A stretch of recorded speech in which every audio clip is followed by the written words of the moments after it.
Yes, Rina, kasama ko ngayon ang ating best player of the game na si Judge Julius Haba. Judge, congratulations po na ipanalo natin ang unang game natin sa semis. Ano po ba, gusto ko lang malaman, Judge, ano po ba yung pinaka-parte na naging challenging para sa inyong team sa laban nyo ngayon at paano kayo nag-adjust dito? Una po sa lahat, nagpapasalamat ako kay Lord for this opportunity na binigay niya po sa amin na makapaglaro po kami ng maayos at maipanalo po yung game na to.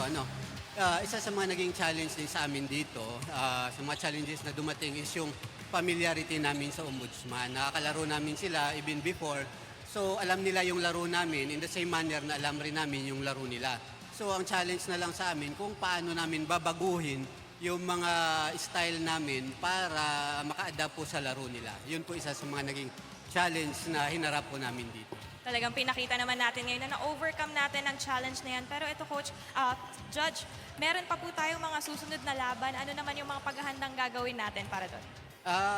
Siguro babalik po kami sa drawing board. Aralin po namin yung mga depensa namin, ipapolish pa po namin siya. Tsaka ililimit po namin yung aming mga turnover kasi doon po kami nagkakaproblema dun sa mga turnovers namin. So we will try to practice at ilimit po namin in a shorter period of time na maglalaro po kami ulit. We will try our best na makapag-practice pa po kahit isang beses.